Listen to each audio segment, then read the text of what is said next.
It's Rob. Has joined the meeting.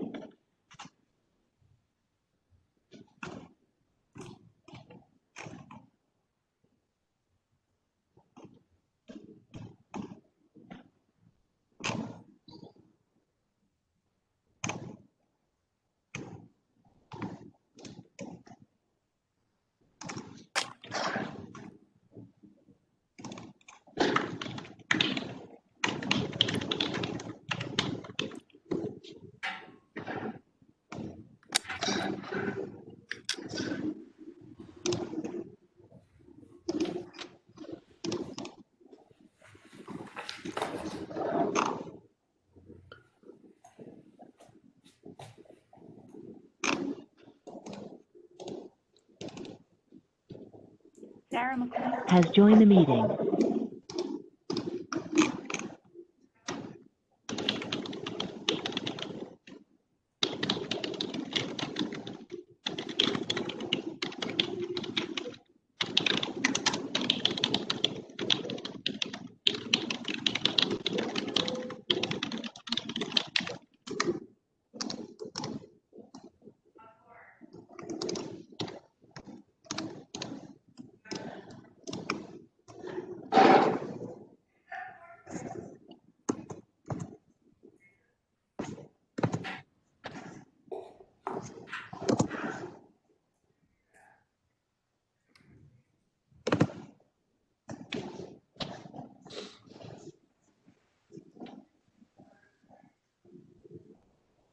Who is call-in user number 3? Or call-in user 5? This is Kevin Spawn on the line. Hi, Kevin. How are you? Good, how are you? Good, thanks. And then who's the other one? This is Sarah McLean. I called in. Hi, Sarah. Hi.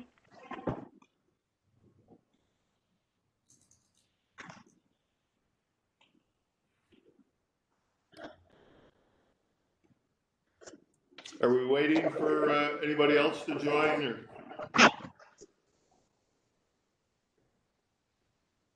Mayor, we've got about 16 people on the call right now. We've got a good group here, though, if you want to get started, or if you wanted, I can go through who's on the call right now, if that helps everyone. Maybe if you want to do a quick roll call and then.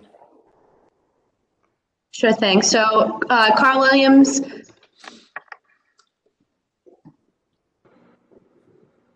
Dick Shave, Commissioner Devine.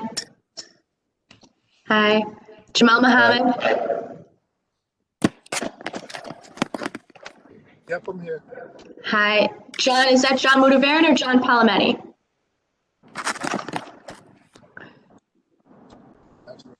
Palometti.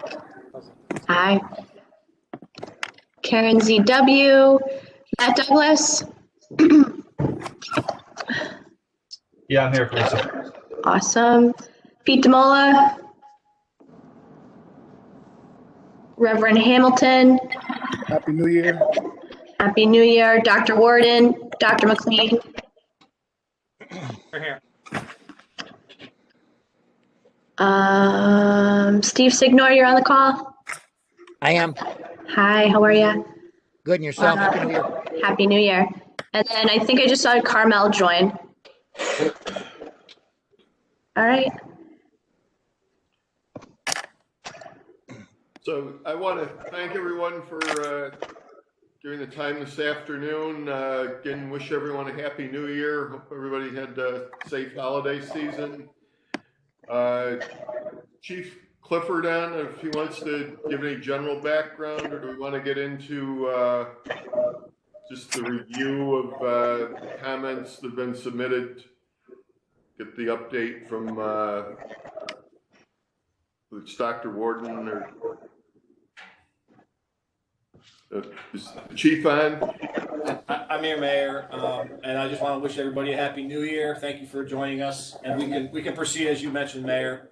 Jump right into it with the Fin Institute, with the feedback, and we have something that once we get into that. Somebody's got an open mic too, if they can close that. who wants to take the lead from the Fit Institute?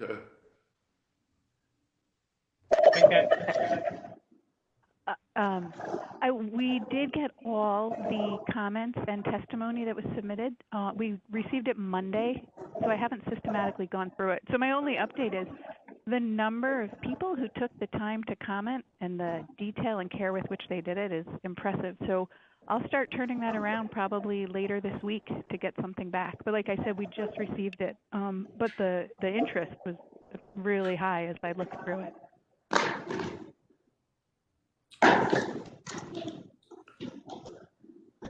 And just, sorry, Mayor, go ahead. No, go ahead.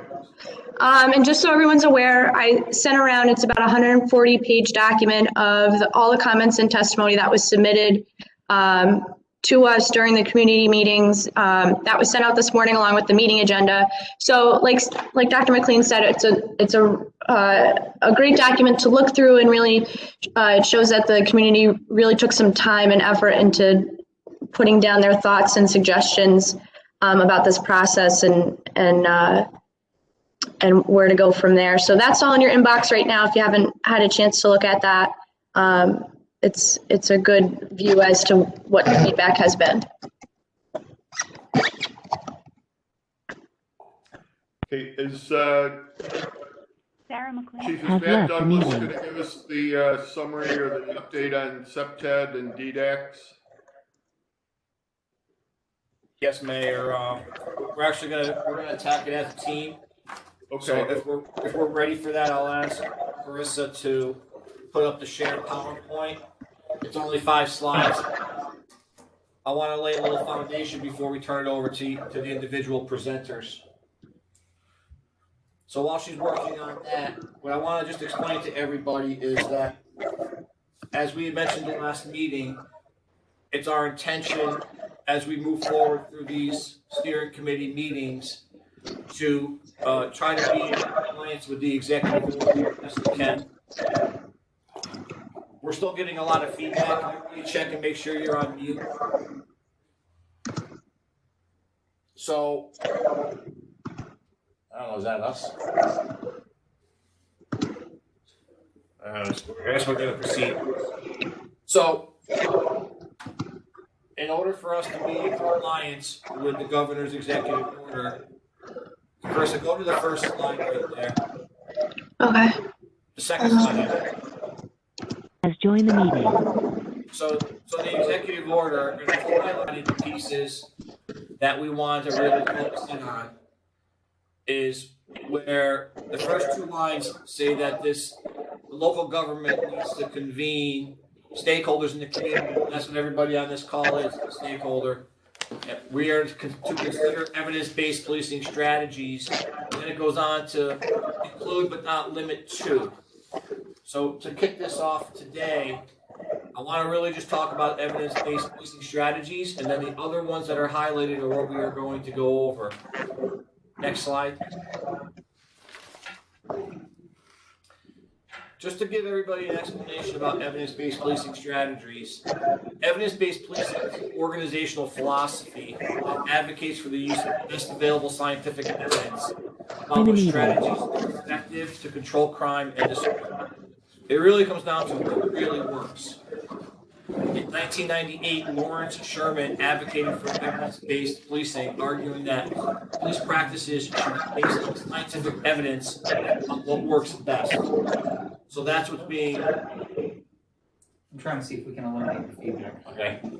So that's why, as an organization and really at the state level, why we've adopted evidence-based policing strategies. A little bit of background on Lawrence Sherman, which is going to be interesting. He's an American experimental criminologist and police educator who's the founder of evidence-based policing, and he was born in Schenectady, New York. Next slide. From there, when we start talking about problem-oriented policing, and the next slide is going to kind of bring it all together, but the definition of problem-oriented policing is it's a style of police management that stresses proactive problem solving instead of reactive crime fighting. It requires police agencies to identify particular long-term community problems and develop strategies to eliminate them, supported by the fact that a great deal of urban crime is concentrated in a few hot spots. So go on to the next slide, Carissa. So this is going to give you an idea of, our philosophy of evidence-based policing and this management style of problem-oriented policing that we've adopted. And then the arrows leading to the circles or the ovals show some of the things that we do under our problem-oriented policing model. And I specifically put these in, and I added a couple extra ones, basically to show right out of the executive order, the focused deterrence, the hotspot policing, the CEPTED, which is crime prevention through environmental design. Those are out of the executive order, and we've adopted all of those thanks to our partners with the state agencies through GIVE, and before that Project Impact. But we've also added other ones like increasing our communication and intelligence gathering models here at the police department and harm reduction initiatives. So what I'm going to do, one last point on that is at the bottom you'll see we take a holistic approach to this, which is that we have partner agencies on every single one of these that assist us, whether it's federal law enforcement agencies or just federal agencies in general, or state agencies, our county partners, at many different levels, not just law enforcement. And we even have community partners, and that's something we'll just expand on as each individual presenter speaks. I'm going to briefly talk about the communication and intelligence piece of this, and I'll do that before I turn it over to Chief Mallard. The communication and intelligence piece is something that we've been working on for the last 3 to 4 years, which is to increase our communication internally amongst officers and share intelligence that we gather. And we're also working on building that intelligence up in different forms. And the best way for us to get intelligence, and intelligence could be many different things, but is to speak to members of the community and get that information. Part of the reasons we like to embrace community policing is for officers to be out there speaking to members of the community, because they're the ones that are going to tell us where the problems are, who's involved in them, and then we could then go backwards to say, okay, how are we going to address this problem? The last thing we want to do is arrest somebody. If we can solve it without an arrest, we want to do that. It's always the last line of defense for us. And within the communication and intelligence platform, we have a build out of technology that we've embraced, whether it's our Street Smarts technology it's a software-based technology, or our integrated camera systems, both at the county and city level that we have, and many other forms of technology that we have throughout the city as we develop as a smart city. So we will answer questions on that after everybody else presents. And the idea here is that after each presenter, if anybody has any questions for each individual topic, let's address them and answer them, and then we'll move on to the next one. I've asked each of the presenters to try to limit their explanation to 5 minutes, roughly. Some of them may go over, because I want to leave time for questions. And I just want to kind of tell everybody we have a 1 hour hard stop here. We're going to try to stick to it. If we go over, we will. I don't want to do that to everybody, because I know you're volunteering your time. And we may very well, at the very end, talk about doing this weekly rather than bi-weekly, because we are on a pretty good time crunch for our schedule. So without further ado, next slide will show the order that we're going in. I'm going to turn it over to Chief Mallard to talk about the problem-oriented policing strategies that we deploy at the field services level, and really in general for the police department. Good afternoon, and thank you guys for all being here. I was tasked with presenting the problem-oriented policing, and really I just want to give you guys an idea as to what we do on a daily basis, and kind of give you some real life examples of things that we've done in the past. I started in 2003, and we've really always been fortunate to get a lot of data on the patrol level speaking with officers from other departments, you know, especially back in 03 and 04, you know, they weren't seeing the data that we were getting. You know, I was always reading the things that were being put out for wanted individuals, stolen cars, where burglaries were taking place. You know, that's really where I started my career. And as I moved up through the ranks when I was a new sergeant, you know, it's really, I would take the data as to, you know, where the calls were happening in zones, when they were occurring, and that's really how I would complete, you know, the daily schedule. So for me, really everything has always started, you know, with data. When I moved up to the rank of lieutenant, you know, I started looking at the trends, and we were running, you know, targeted details to deal with those issues. You know, a good example is, you know, we were experiencing vehicle larcenies in a certain neighborhood. We reached out to Matt. Matt quickly figured out exactly where it was happening and when it was going on, and he actually extracted the common denominator in most of these vehicle larcenies was that the cars were being left running. So we put out details to, you know, combat that. It's illegal. You can be issued a ticket. So we hired extra officers, put them out in these neighborhoods, you know, to look for that offense. And we actually go even a little bit beyond that. You know, we'll use the local media outlets, you know, to inform the public and let them know that these things are happening and that they're illegal. And, you know, typically you see a reduction in vehicle larceny shortly after that. So you can kind of see how those things work. And, you know, that's in a formal way. You know, in an informal way, a good example is when we're seeing a large amount of commercial construction down in the downtown area. We were seeing some commercial burglaries for construction equipment, things of that nature. My post 1 officer calls me on a Saturday morning and says, hey, you know, I had a couple burglary reports yesterday. They're happening at this time. You know, we really don't have a description of the suspect, but, you know, this is essentially when they're happening every night. The very next night, I made contact with one of the building owners where the burglaries were happening. We put 2 officers in that building. Within an hour or so, they had the burglar in custody.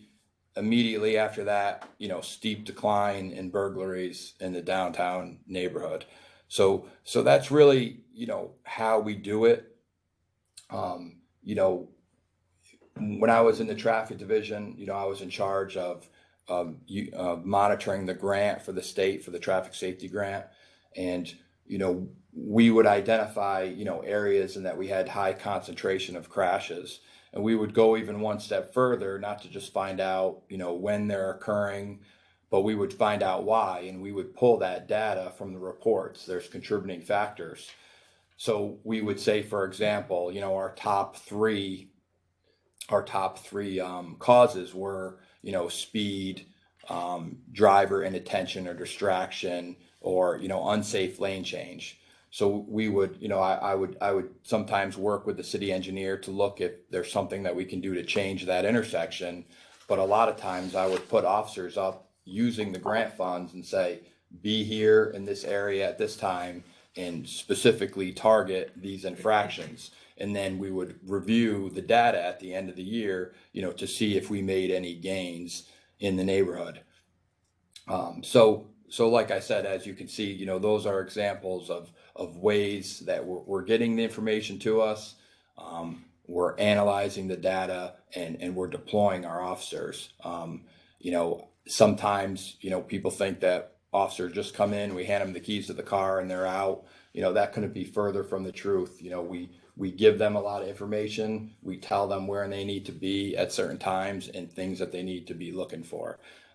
So with that, I'm going to turn it over to Matt. He's going to give you some examples and show you some of the reports that he's prepared for us in the past, and also, you know, touch on the next topics. I appreciate it. All right, so are we going to go into hotspot policing and subtet now and do focus deterrence at the end? Yeah, Matt. You can go into just explaining how, and you can start off with any well, hotspot policing or SEPTED, and just kind of get the explanation how they all fall under problem-oriented policing as strategies to address problems before they actually occur. Okay, got it. All right, well, again, thank you. So yeah, I'll talk about hotspot policing first. So we've been implementing hotspot policing primarily before I've been here, and I've been here a little over 13 years. But hotspot policing has come a long ways, and we use it in a lot of different ways, which I'll get into. One of the ways that we use it is to historically identify where do we have a concentration of undesirable activity, such as focused crimes and crashes. We utilize a strategy called Ddax, which is data-driven approaches to crime and traffic safety. Now, what I'm going to try to do right here is I'm going to try to share my screen. Carissa, I know you're the host. I think I'll be able to do it, but I'm going to just try that right. Matt, I'll try stop sharing right now, and then maybe it'll allow you to. Okay.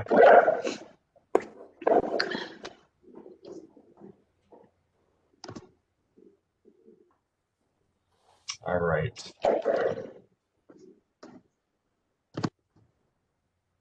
Okay. I believe it's sharing now. Do you guys see the Ddax report a little bit here, like a Word document? Do you see that, Carissa? We can see it. Good.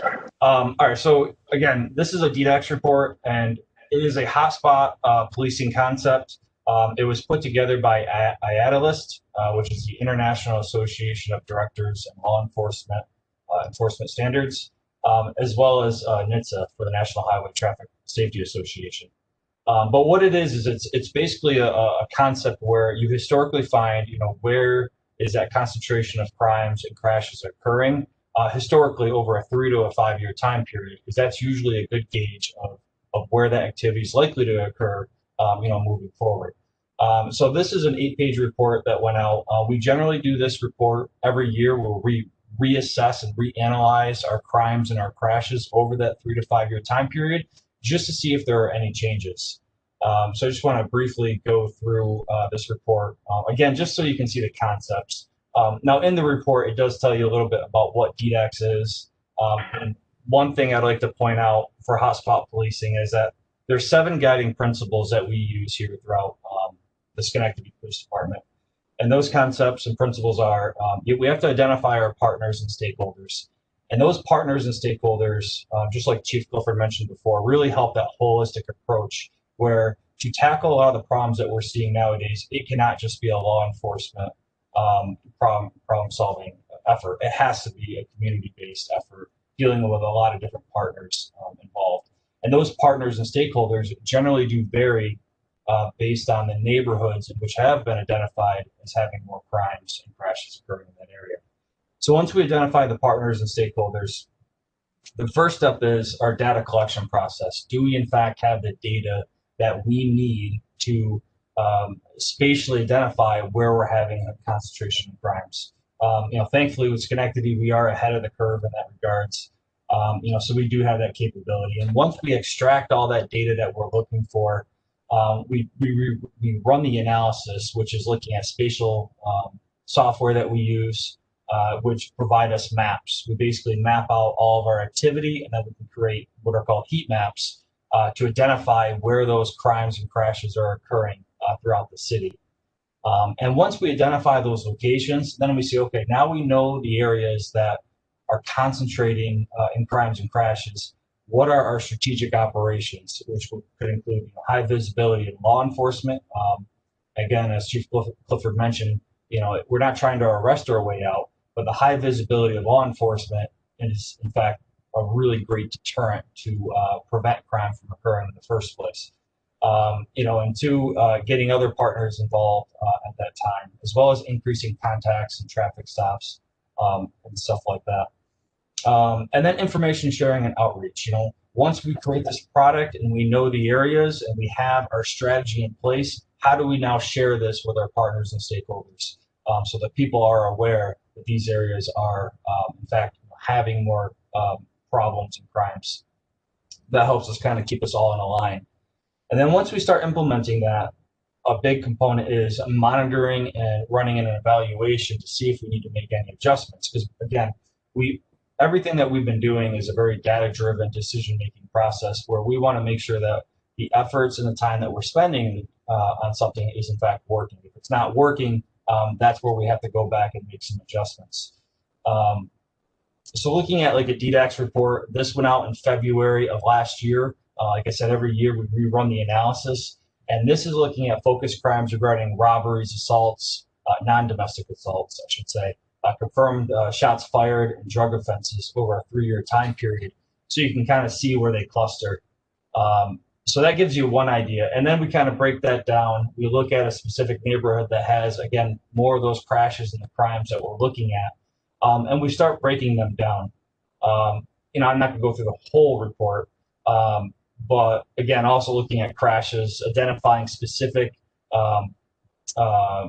intersections that have more concentration of crashes, and just like Chief Mallard said, you know, identifying why are those crashes occurring. Sometimes it could be just that the signal light, which we've identified before by looking at this type of data, is set at the quickest time change between red, yellow, and green. So they literally just extended that time, and we see a 52% reduction in crashes.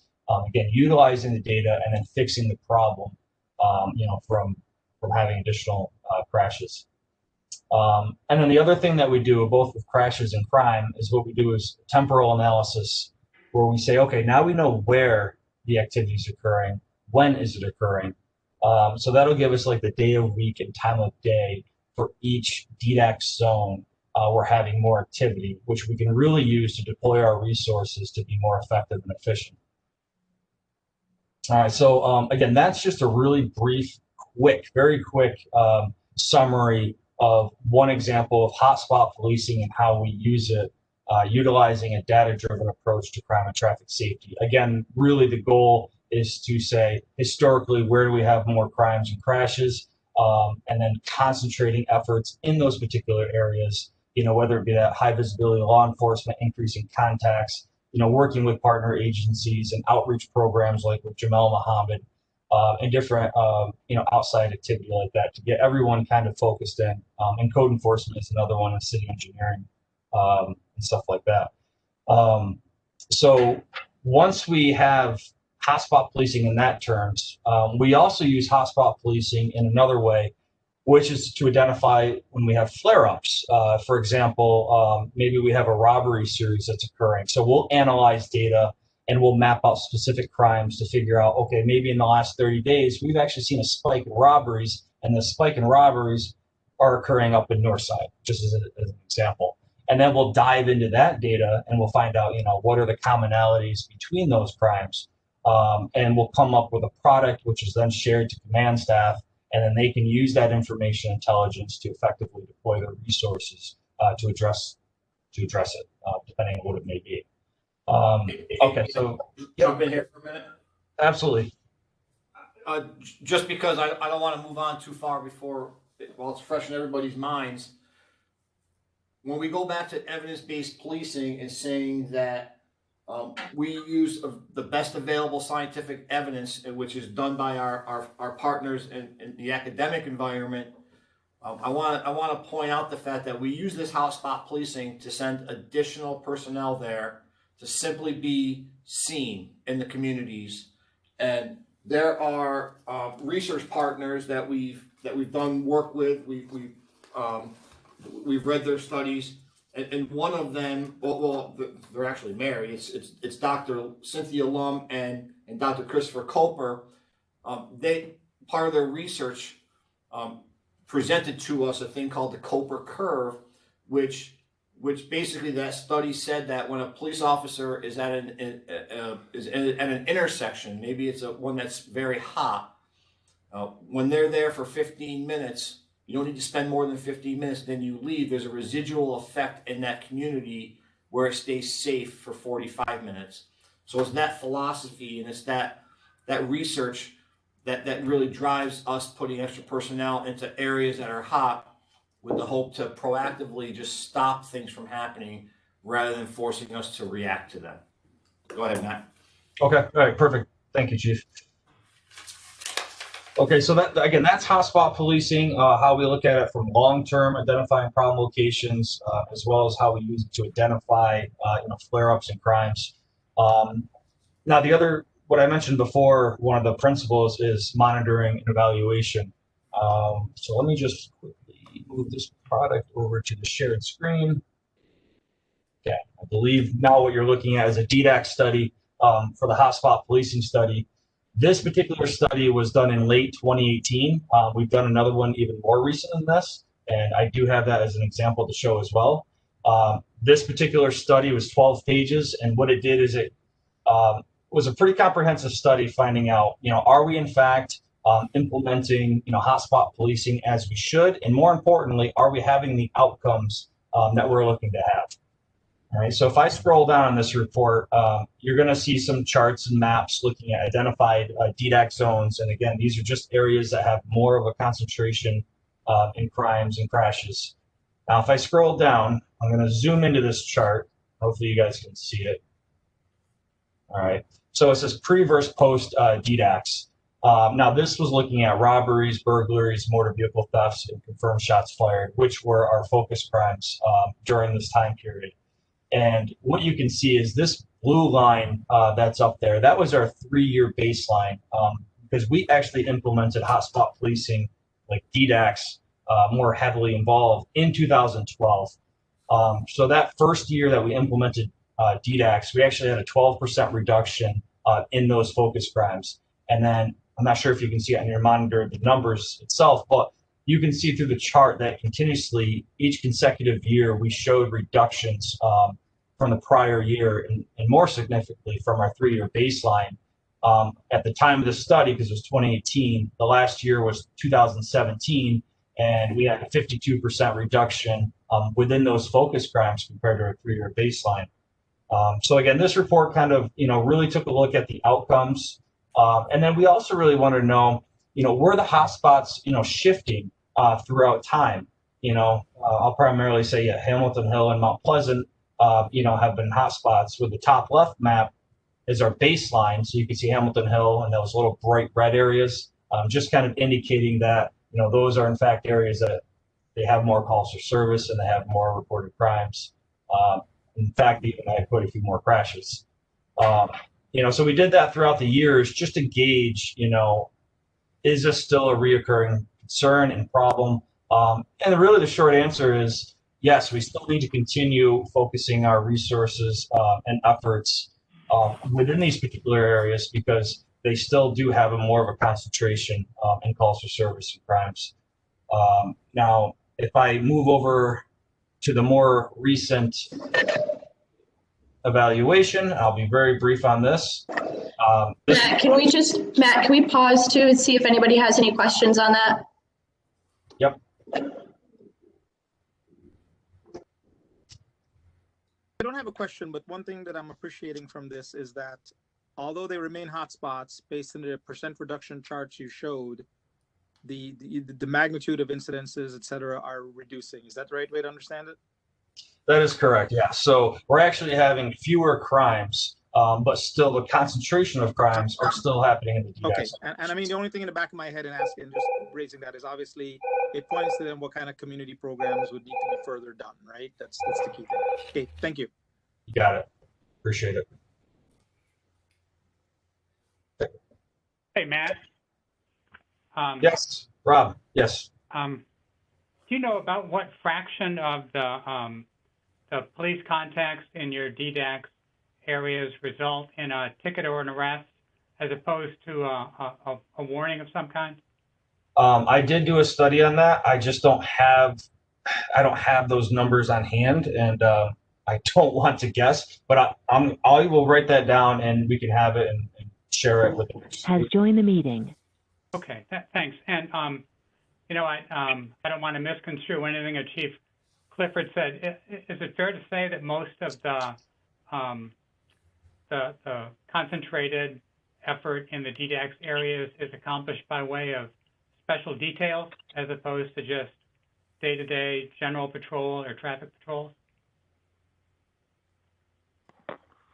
Did that make sense? All right. No. You can go ahead and take Dr. Warden, I mean, when we do specific traffic details in those areas, we're trying to accomplish them within the times that have been identified. But no, when we have extra officers, we'll put them in those areas, you know, noting that there's a higher concentration of calls for service and crime and crashes. And then we also, off grant hours, we have our traffic enforcement division, you know, up there, you know, writing tickets in those areas and stopping cars and being present, you know, to combat, you know, the crash numbers. There's another component that I was going to talk about in a little bit, our focus deterrence, which drills down into those in those hotspot areas and focuses on the specific persons or locations. Okay. Right. And Dr. Gordon, I'm sorry, do you have another question? Well, yeah, I did. You know, the scientist in me compels me to ask, you know, the chart that we see in your slide right now with the decrease in crime in the Ddax areas, what was happening in the city as a whole to those offense types? Were they going down citywide as well outside of the Ddax areas? And in other words, is it attributable to the Ddax intervention, or might it have happened anyway? Yeah, we did in fact have a significant reduction citywide as well. So I did take a look at that. And we also at one point had 4 Ddax zones. And what I found out is that we had, within 3 of the Ddax zones, we had significant reductions. And then one zone, it was nearly flat. We didn't have an increase or a decrease. And I couldn't quite figure out why. But once I started overlapping where we were putting our enforcement efforts regarding traffic stops and high visibility patrol and other details, I found out that that one zone that didn't have a difference, we were just stretching our resources too thin. So we eliminated, and that's why usually we now have 2 Ddax zones to kind of manage our resources effectively. Otherwise, like I said, we just stretch out too thin. And one of the big things that we stress for Ddax is Ddax is not about revenue. It's not about citations and making tickets. We really drive home that it is about making the contact and the traffic stop so that people are aware that there is a patrol presence, you know, and it can be as simple as, you know, just having those lights on, you know, so people are aware that there's officers, because again, like that Cooper curve, you know, every 15 minutes, people will know that there's someone there. You get that 45-minute residual, you know, impact. But yeah. Okay, thanks, Matt. Appreciate it. You got it. Yep. And again, so this is more of a recent survey or an evaluation done on the hotspot locations, and it actually looks at 2018 and 2019. So we did have a slight increase in our focus crimes in 2018, but again, that's still far significantly lower than we've seen in the prior years. And then 2019, again, we went right back down to having a pretty decent, significant reduction. And I'm working on 2020 now, and it looks like we're at another 15% reduction in 2020 compared to a 5-year average. And I'll have those statistics completed by the end of the week. So really, that kind of drives home hotspot policing. I don't want to go obviously too much more in depth, but that's what it is, how we use it. And we use it for a lot of different things, including evaluations and how we deploy our resources, you know, both from a long-term standpoint as well as a short-term standpoint. Should I open it up again for questions before I hit SEPTED, which is a little bit more of a quicker task?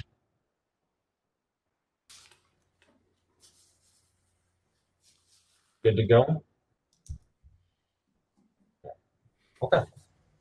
All right. So SEPTED, which is crime prevention through environmental design. You know, I'm personally a fan of the strategy because I really like it. Unlike Ddax, which is great, you know, once you stop deploying your resources to a particular area, that activity kind of generally could go back up. Where crime prevention through environmental design, it's finding out where your crimes are occurring or your undesirable activity. Doesn't have to be a crime, it could be crashes, stuff like that. But finding out where they're occurring and then why they're occurring, and then trying to address the environment to make it less conducive for offenders to commit acts there. So just as an example, we've done actually quite a few different crime prevention through environmental design site visits at certain locations. Often they've been problem locations where we just have more activity there. So we'll actually go do a site visit, and SEPTED has a variety of principles that they follow. And you basically take a walk around the area and figure out, why is this activity happening here? Is it because the lighting is poor? Is it because there's no line of sight, which I'll get into in a second? Is it because, maintenance, and it's just not a very cleaned area? Is it because there's no restricted access and anybody can get in and out? So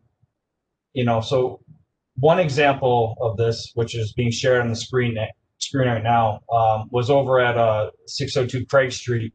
And we took a look at it. Now, they didn't have a lot of calls that were happening there, but they're having quite a few complaints from the people that were living there that there was a lot of activity. There was a robbery, there was a burglary, and a lot of drug activity occurring. So we said, this is a good time for us to go over there and see what we can put together. So we talked to the business managers, and what we found out is that, and what we suggested, looking at SEPTED principles, was, to put up a gate, in particular locations like where they had an alley, just to make it less of an opportunity for offenders to kind of get in there, and hide or whatever it may be.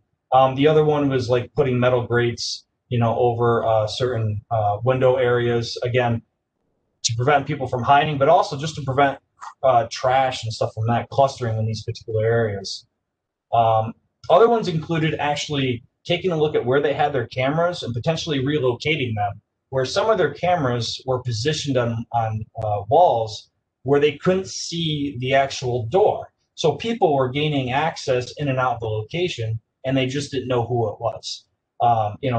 Small things like that. Also putting up no trespassing postage signs,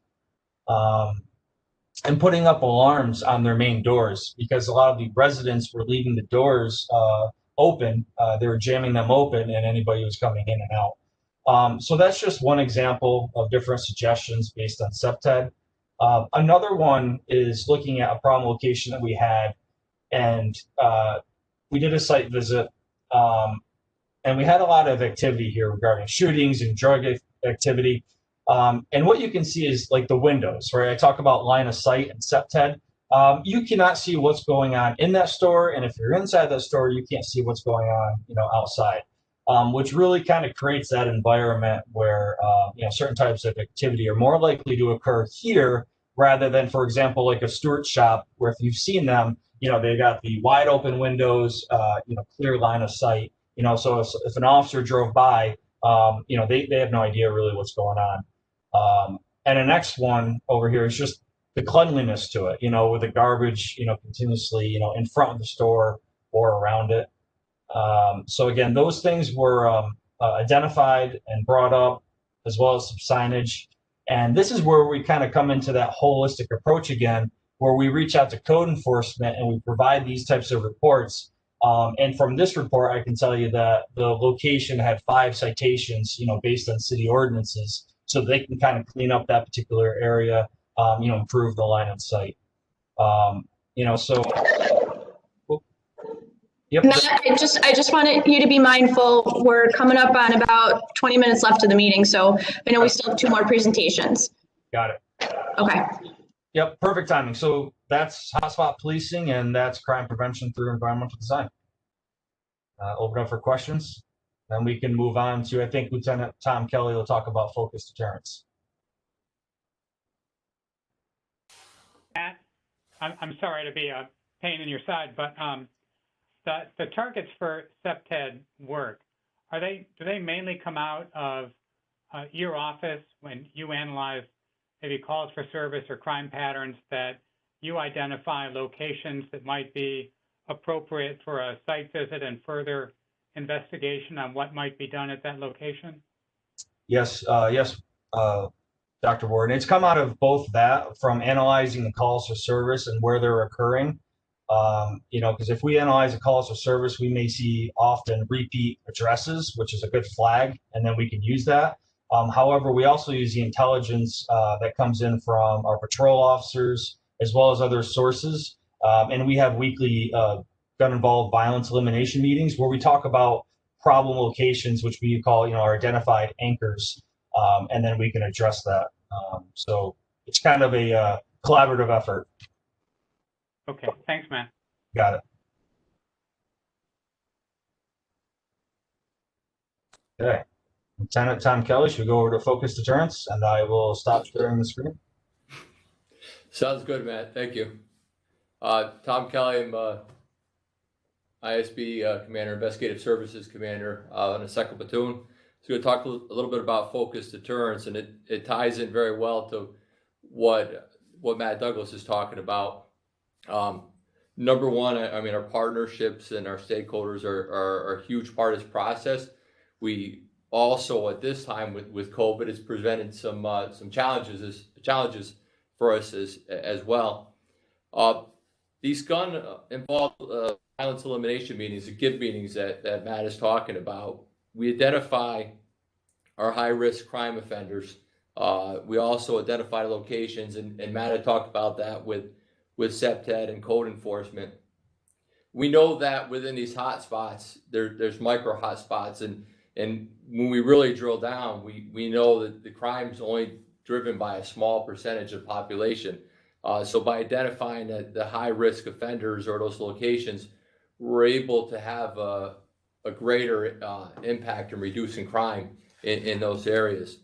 For the high-risk crime offenders, we have a WOW list that we talk about each week that are our worst of the worst offenders that are involved in gun violence. People that we need to interdict with for the safety of themselves and the community. We also look at the gangs and the different groups and organizations that these different individuals are involved with and how they tie in to those locations. So what we do with that information, we have GIV detectives that work with probation and parole and doing outreach and education, and in cases, especially with our high-risk offenders that are involved in gun violence, is locating them and arrest. But that outreach and education, that component extends to family and friends, and trying to create that deterrence and bring other parties to the table, other people who are involved outside of law enforcement that can have more of an influence over those offenders' behavior. The last piece of that is a call-ins, which, as I said, with COVID is presented a real challenge now. But in the past, we've done larger meetings or gatherings where we've brought in everybody in and had speakers from different organizations, from the district attorney's office, from the AG's office, from public groups, mothers that have been involved or lost loved ones to gun violence. And again, in creating that awareness and that education, that the gun violence doesn't just affect the individuals that are involved in it, it affects the community as a whole. So that's with focus deterrence. I'll open up to questions.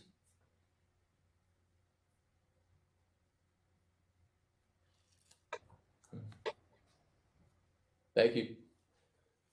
Tom, sorry, I'm a little slow on the trigger on the mute button there. A few years ago, Schenectady had a focused deterrence initiative called, if I remember correctly, Schenectady Strong.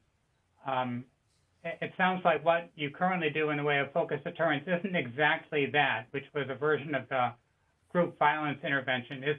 Is that all correct? Has focused deterrence kind of morphed into something a little broader than Schenectady Strong? Well, one of the things, and as I said, with COVID year right now, has made it difficult. Schenectady Strong is still there, and Jenna Cini from the DA's office, her and I have had a number of conversations on how we can reopen that or rehash that. With the custom notifications, lately it's been the detectives, myself, officers, where in the past we've had probation and parole along with us, but they have a lot more, there's a lot more limitations on what they can do now and going into homes with the COVID or potential for COVID exposure. And are enforcement actions directed at gangs or groups still a feature of the strategy or no? It's a case-by-case basis.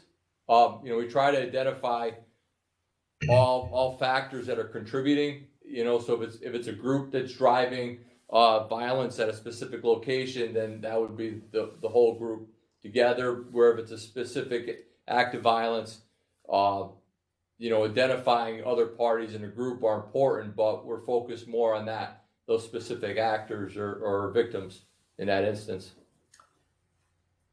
Okay. All right. Thanks, Tom. Sure. I think it's fair to say too that, Dr. Warden, that we always did the custom notifications in addition to the call-in, which is what Schenectady Strong was. Over the last year or so, we haven't done the call-ins because they found that the custom notifications were more effective. So I think they started doing more custom notifications than the call-ins, and that was the philosophy. And as far as the groupings of the identification of groups and or gangs, that is still done. That data is still collected, and that philosophy is still being used. That was used during the call-ins, which was to explain to the groups that it's not just yourself that we're asking you to be concerned about. It's the people that you surround yourself with, because if they get in trouble, that we're going to start looking at you also. And so that philosophy is still being used. We just don't have that delivery option at the call-in, but that delivery option should still be at the custom notifications. Okay. Thanks, Chief. And have you found that you generally have pretty good success in making contact with the offenders who are your particular interests? I know in some locations, custom notifications often don't succeed in making contact with any but a mother or an aunt or a sibling. So are you pretty successful in reaching the folks you're trying to reach? At this time, it's been challenging. We do find a lot of family and friends. Okay, and that's obviously a communication issue. You can suffer some communication breakdown when you're not making direct contact with the folks you're mostly trying to reach. But anyway, but thank you. You answered my question.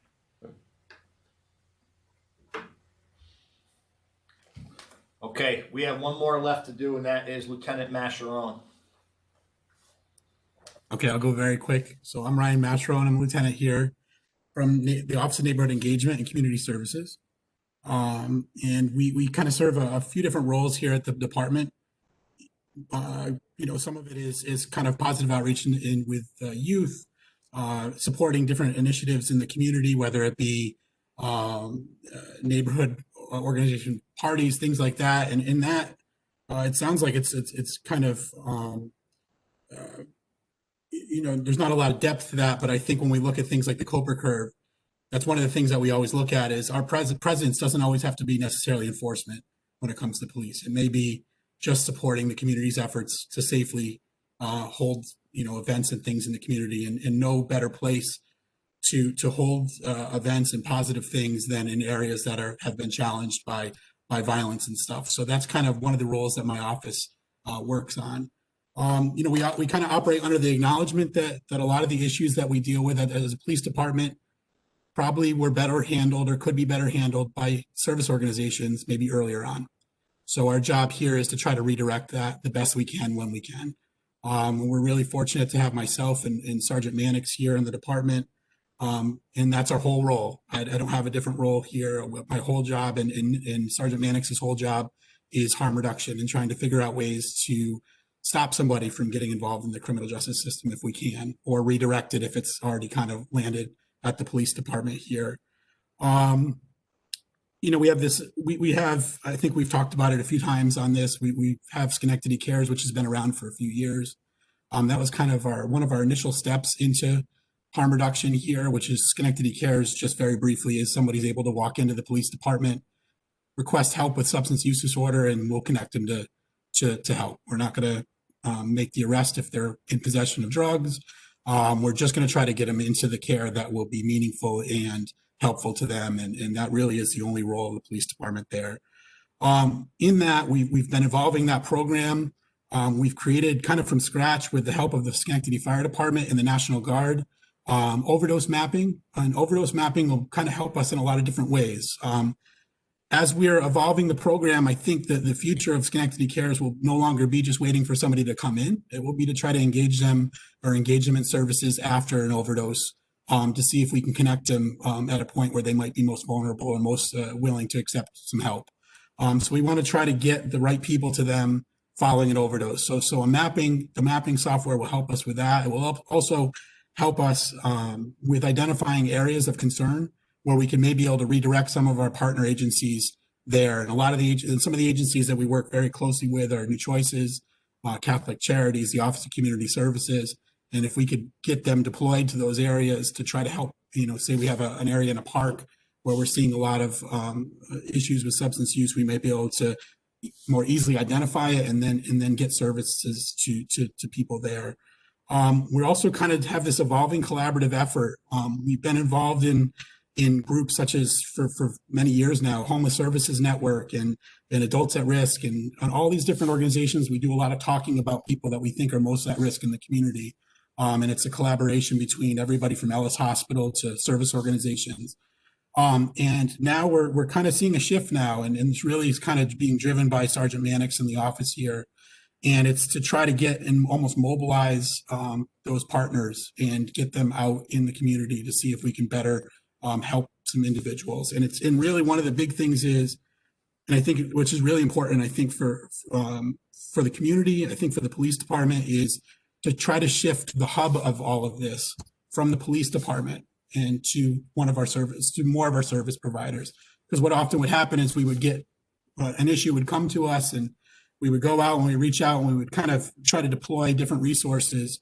And then inevitably it would just come back and be kind of on the police department's plate again. I don't think that's good for anyone. So we've been really working closely with the Office of Community Services, who has kind of been at the center of this hub. We're kind of, if you kind of think of spokes that come off of the hub, the police department's one.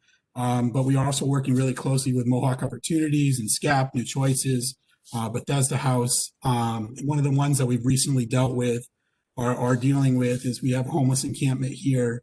And I think it really is a good narrative because I think it does, traditionally we would get calls like this in my 13 years as a police officer. And they would say, there are people that are, using substances or living in a certain area, and we'd like them to be moved on their way. And the police department would come, and certainly we could move them on their way, but we're just moving. We're not solving anything. There's no, they're not better off. The community's not better off. The police department's not better off. We're just moving the problem. So really, we've seen this kind of collaborative work. Probably one of the first ones is with the situation that we're currently dealing with now, and it comes with the acknowledgement that it takes time. It's not going to be a 5-minute solution. The officers can't just go there and be on their way.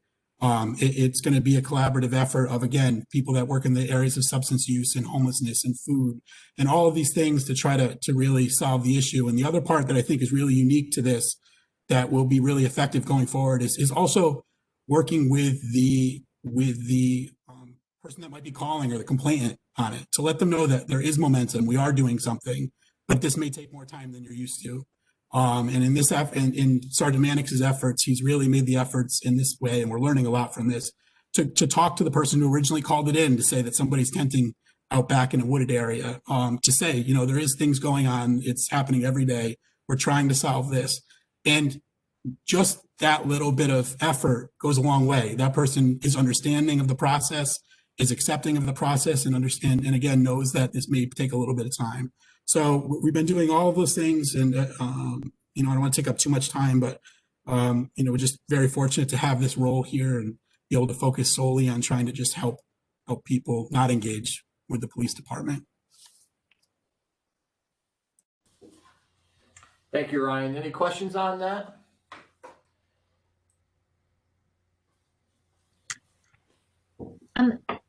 Thank you so much. Thank you to all of the folks who've presented. This has been really helpful to understand more about the policing philosophy and some of the strategies that you use. I was really struck as a person who has studied human development a lot with the term evidence-based policing and the idea that it's grounded in strategies that go toward the best outcome, realizing that the word best is valuative, and that there's that any one of us might have a different opinion about what is best, about what is the right outcome. And I think right now the political divide in this country is a great example that people are being shown certain information and making drastically different conclusions about that. And so I'm just wondering what happens in evidence-based policing when you come up with evidence that doesn't support what you believe is true.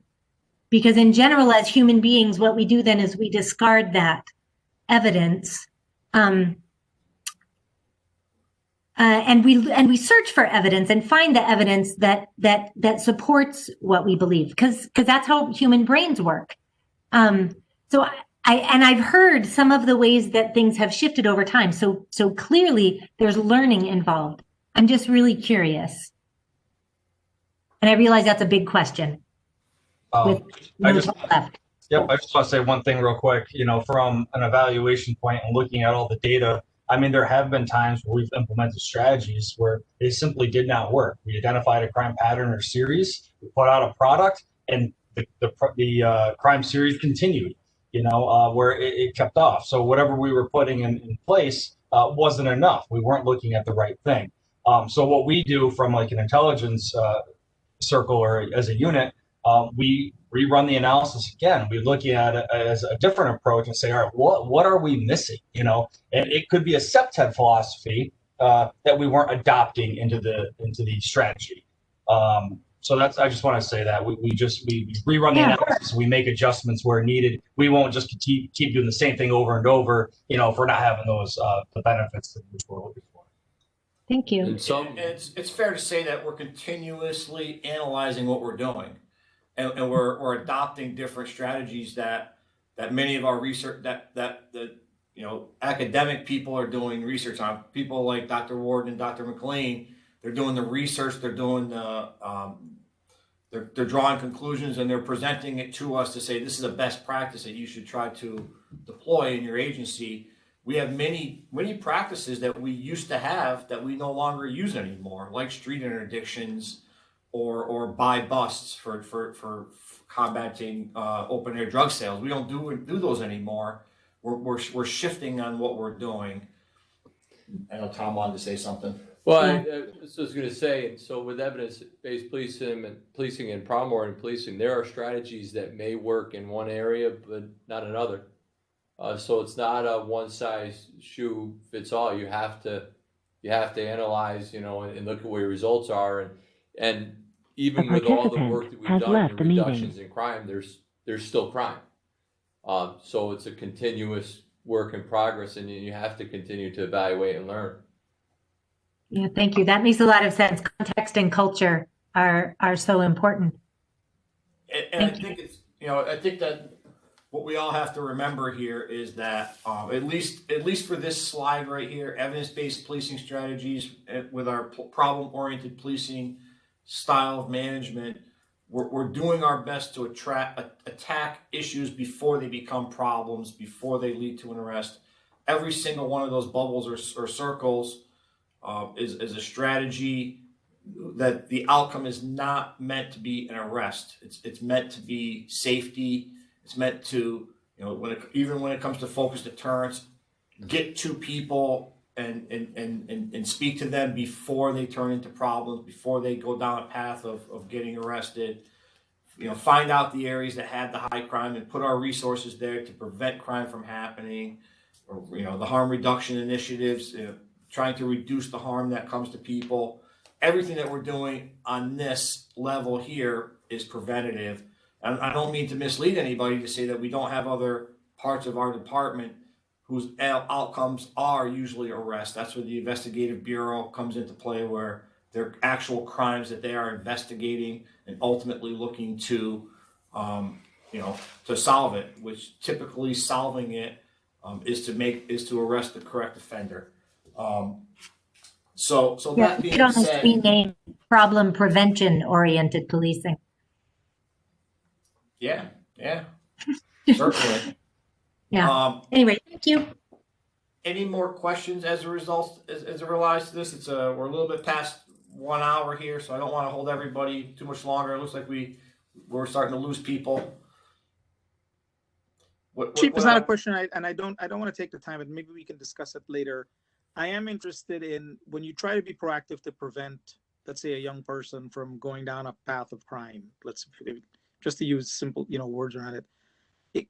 Is it more a fear of what could happen to them from a law enforcement perspective that you use, or is it, how do we get you into something that's different from a criminal path, right? We don't have to answer it now, but I'm just interested to know what are some of those tools and techniques that are used. Sure. I would like to say that I recognize, and I apologize for cramming so many different topics into this 1 hour conversation. So if anybody has any questions that they want to call me offline, feel free to do so. Shoot me an email. If you have my number, call me, or call anybody in the department that you feel might be able to answer your question, whether it's Chief Mallard or Lieutenant Mascherone or Lieutenant Kelly. And then we will go over at our next meeting also anybody that has any questions regard to this, because really the whole point of all of this is to have a discussion regard a comprehensive review of our police force deployment strategies, procedures, practices, and really why are we here? It's to promote community engagement, to foster trust, fairness, legitimacy, and to address any racial bias and disproportionate policing of communities of color. That's what's in the legislation. That's really why we're here. So think about what we're talking about through those lenses, and then we'll have further discussions about them.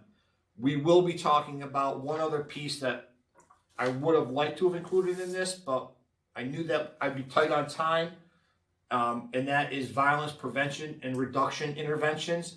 That is something that Jamal Muhammad, I think he may have fallen off the call, but I will ask him to talk about next time we meet. It's kind of in line with problem-oriented policing, so we will talk about that, and then we're going to basically just check off everything that's been listed here, and as we already did, we'll probably add a few more things that we do that are in line with them.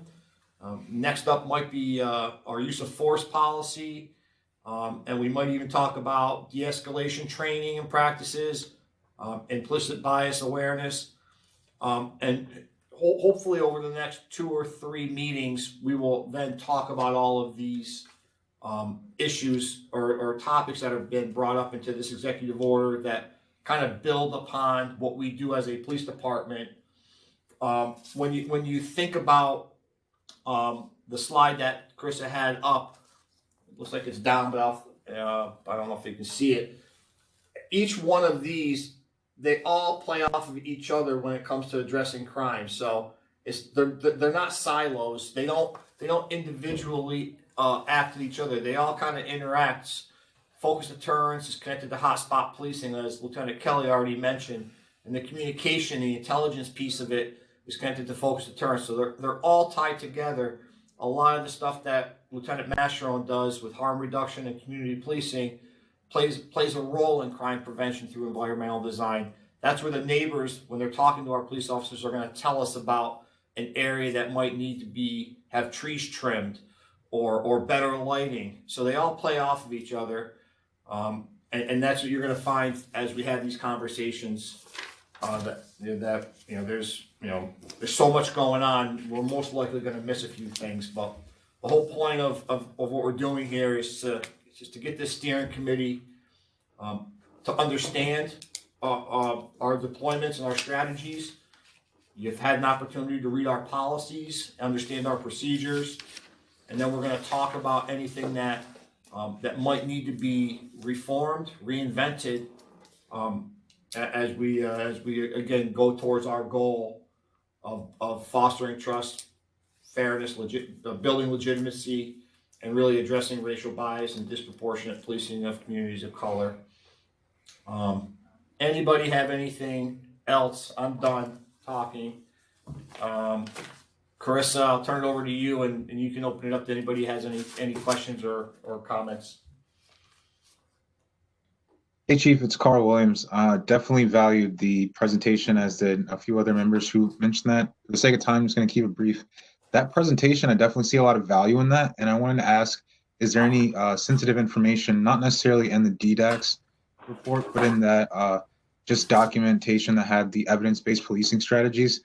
Would you be opposed to us disseminating those through some organizations? Because as we get deeper into the conversations revolving police reform, I think it's important for the public to understand where the police department comes from first, to then help guide discussions in an effective manner. Definitely not opposed to the slides. Carissa, you could maybe share those with the committee, and I'll defer to Matt on whether what's sensitive, if there is any information in the Ddax report that's sensitive. I know it's marked confidential. We could do a cursory review, but off the top of my head, I don't think so. I think you probably need to speak more to that, but I think at least at a minimum, just seeing that chart or that web chart of how you function, I think that's very important for the city. Okay. Thank you.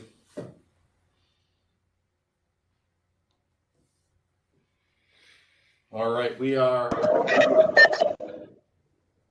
10 minutes over. Anybody else? Thank you all for all the work you're doing. I know we're all late and we're a small team. Take care, guys. I gotta tell you, I saw. So I'm gonna go look now, but our nation's moved to a very different place within the last hour. So we pray for the health and the well-being and the prosperity of everyone in this nation, every single person. As a clergy member here, may God help us. May we believe in the divine and supreme help us. Thank you for that. Amen. Yes, amen to that. One last thing before we all go is, can we meet next Wednesday? I know we're on a tight time frame, especially when we want to get that discussion about the survey going. So we'll do next Wednesday at 2:00, and we might have to go weekly for the next couple of weeks until we get through the survey part and then wait for the report. So is that good with everybody? Yes. All right. Thank you, everybody. Thank you, Jengis, and have a good day. We'll see you next Wednesday. Thank you. Kevin Spawn. Has left the meeting. It's Rob. Has left the meeting. A participant has left the meeting.